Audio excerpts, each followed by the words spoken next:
تعداد سینکڑوں میں ہوگی. تو یہ تمام کے تمام آروز ایک پیج پر کیسے آ گئے؟ ان کو صراط المستقیم پر پہنچانے والے کون تھے؟ کیوں ہم ان کا نام نہیں لے رہے؟ کیا ہم ابھی تک اس خوش فہمی میں مبتلا ہیں کہ نکے دے ابا کا نام لیا تو ہمیں آگے سیٹیں نہیں ملیں گی؟ کیوں نہیں ہم کہتے کہ اس پورے بلوچستان کے الیکشن میں دھاندلی کرنے والے آروز نہیں بلکہ یہاں کا کور کمانڈر ہے؟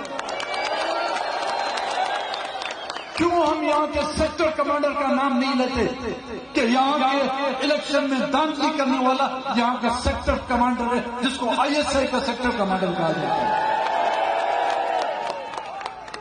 کیوں ہم یہاں پر ISI کے اس ہوادار کا نام نہیں لیتے؟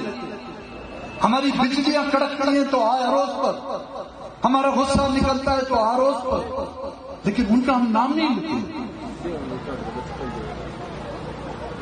ایوبی دور سے لے کر آج دن تک عوام کا مینڈیٹ چھیننے والے کون ہیں؟ یہاں پہ مختلف سیاسی پارٹیاں بنائی گئی. بختو ہمیں تو نہیں چھوڑا، محمد علی جناح کی مسلم لیگ تک کو نہیں بخشا. کتنی لیگیں بنی ہیں؟ قاسم لیگ، قیوم لیگ، فنکشنل لیگ، مسلم لیگ کیو، مسلم لیگ این، پیٹرائٹ بنی یہاں پر، MMA یہاں پر بنائی گئی، فنکشنل یہاں پہ بنائی گئی. وہ بھی آروز میں بنائی تھی. وہ اس کو بنانے والے کون تھے؟ فاطمہ جناح کو ایوب خان کے مقابلے میں ہرانے والے کیا آروز تھے؟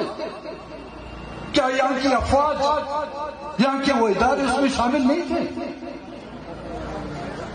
کیا اس ملک کو دو لخت کرنا کسی سیاسی پارٹی کا صرف کام تھا؟ ہاں، اس سے ہم انکار نہیں کر سکتے کہ ان